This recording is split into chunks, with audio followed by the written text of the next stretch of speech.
be seated. I'm Hugh Hewitt, the president of the library, and Secretary Pompeo graciously invited some questions as I was listening. Thank you for joining us, Mr. Secretary, at the Nixon Library. My first question has to do with the context of the president's visit in 1972. You mentioned the Soviet Union was isolated, but it was dangerous. He went to the People's Republic of China in 1972 to try and ally and combine interest with them against the Soviet Union. It was successful. Does Russia present an opportunity now to the United States to coax them into the battle, to be relentlessly candid about the Chinese Communist Party? So I do think there's that opportunity. That opportunity is born of the relationship, the natural relationship between Russia and China. And we can do something as well. There are places where we need to work with Russia. Today, or tomorrow, I guess it is, our teams will be on the ground with the Russians working on a strategic dialogue to hopefully create the next generation of arms control agreements like Reagan did. It's in our interest, it's in Russia's interest. We've asked the Chinese to participate. They've declined to date. We hope they'll change their mind.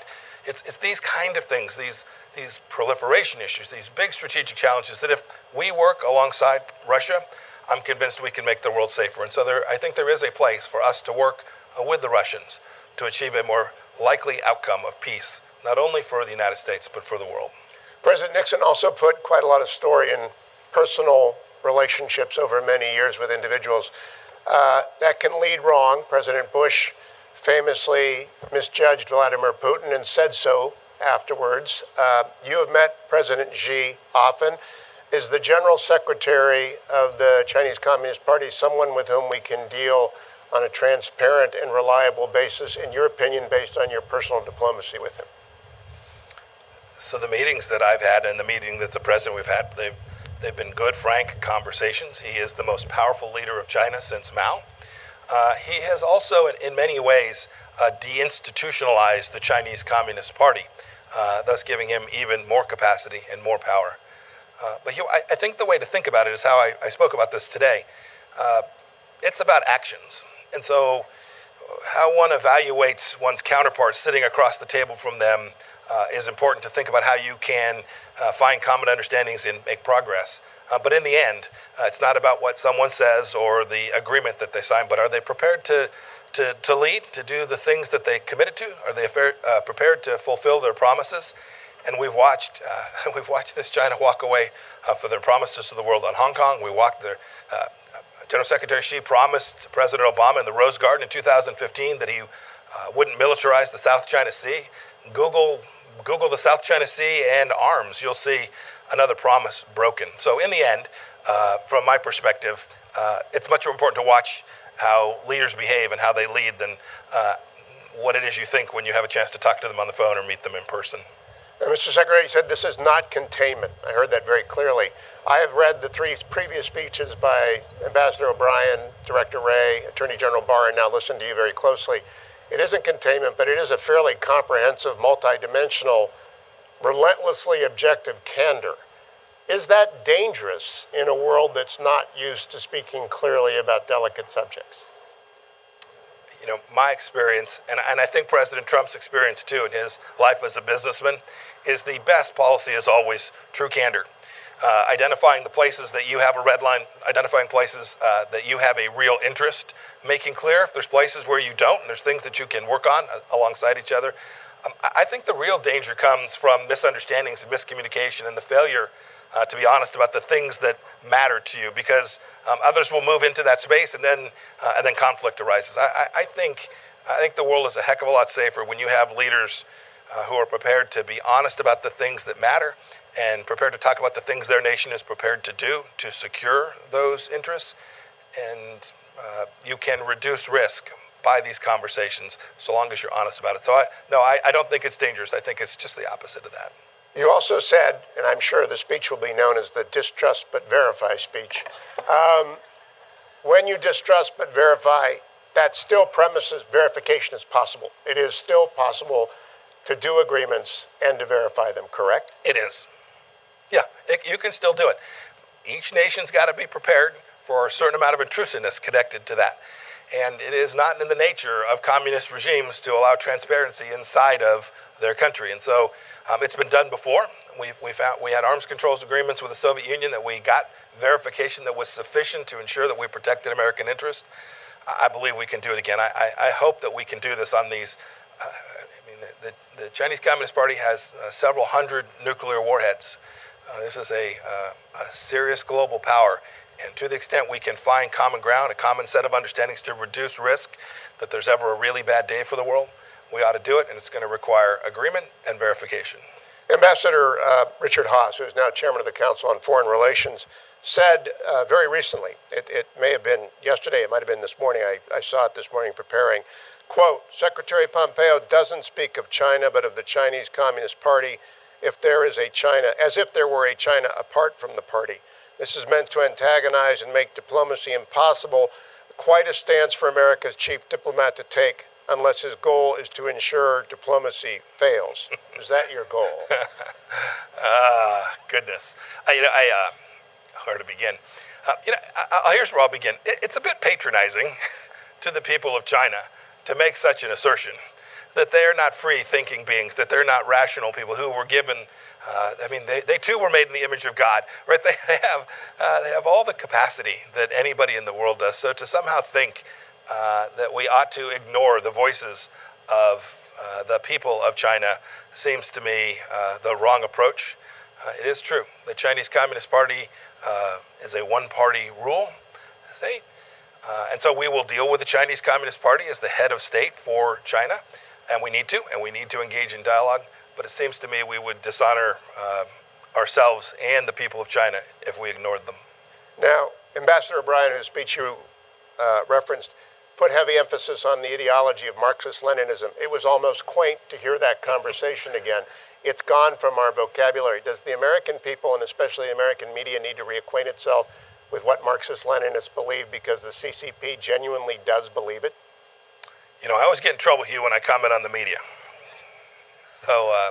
So I'll say this much.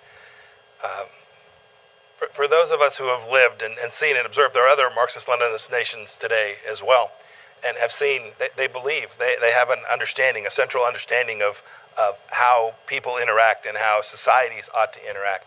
And it is certainly the case today that the leadership in China believes that. We should acknowledge that, and we should make sure that we don't for a moment think that they don't believe it.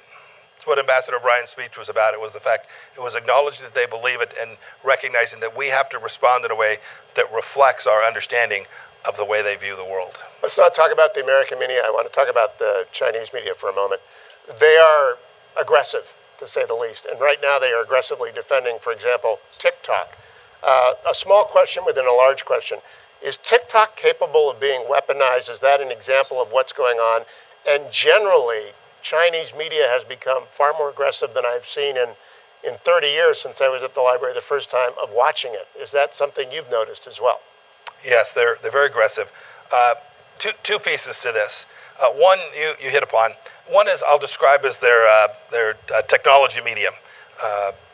Without singling out any particular business, our view of these companies is we're neither for or against the company.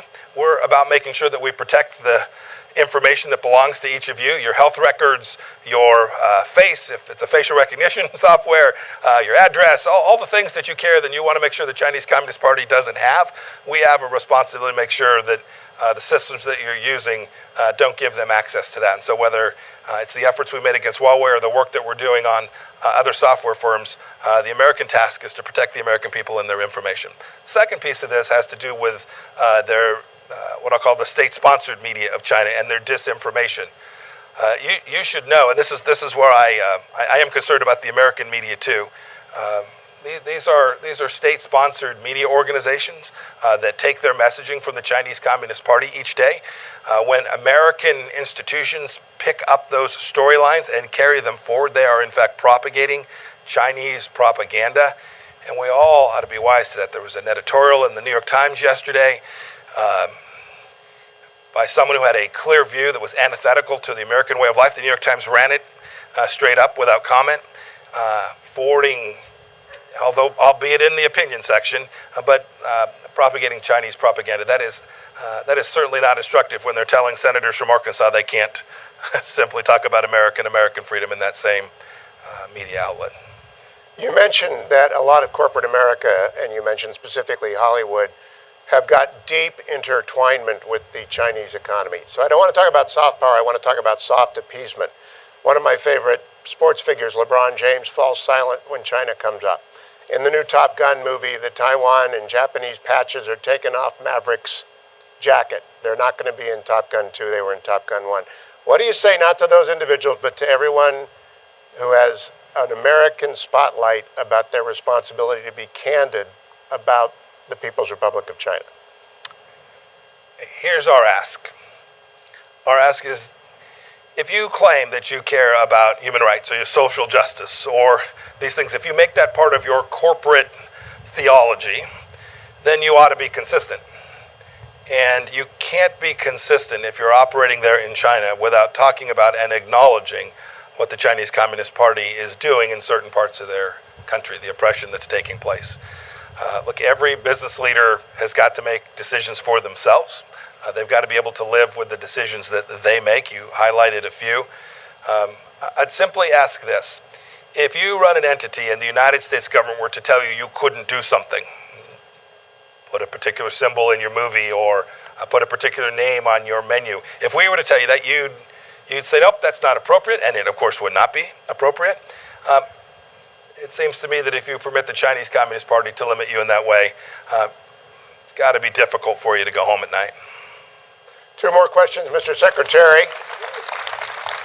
Because it is hot and it is warm, and everyone out here has been in the sun for a while.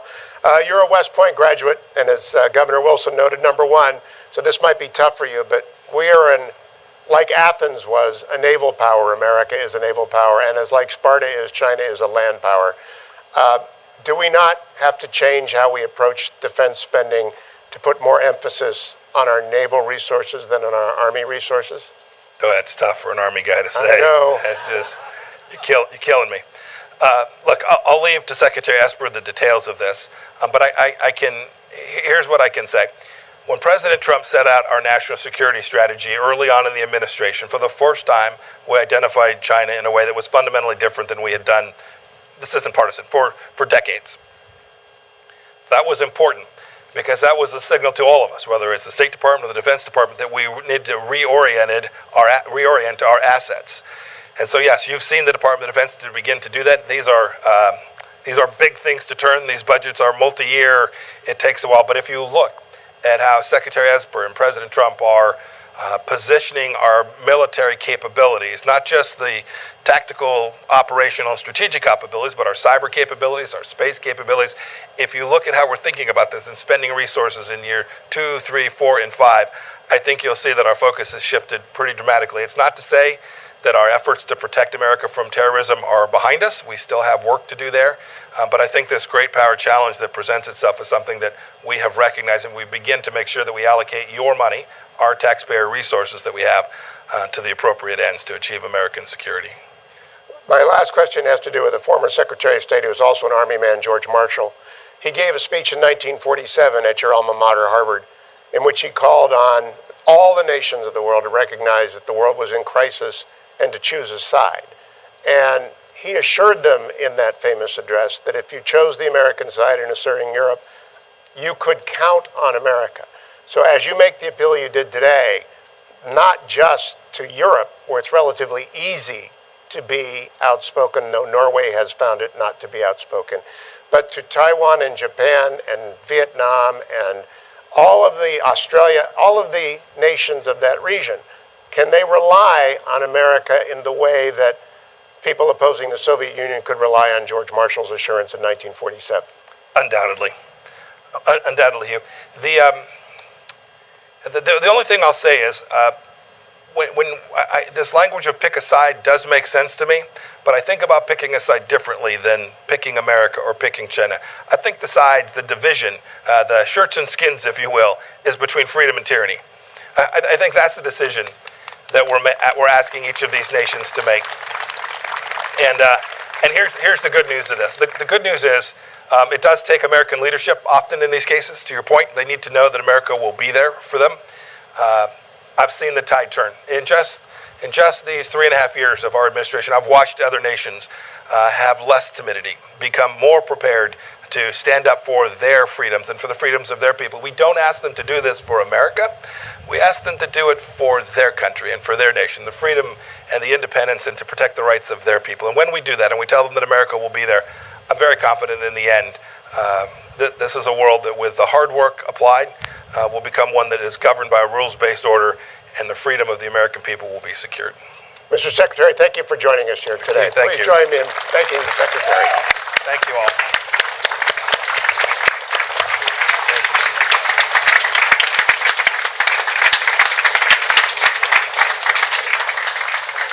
Ladies and gentlemen, thank you for attending this historic address with Secretary of State Mike Pompeo. We'd like to invite you to relax, refresh, and cool off in the First Lady's Rose Garden and under the eaves of the colonnade. Please follow the ladies in red jackets. They will show you the way. Thank you.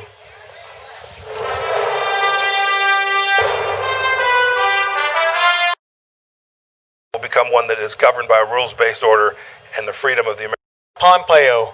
We'd like to invite you to relax, refresh.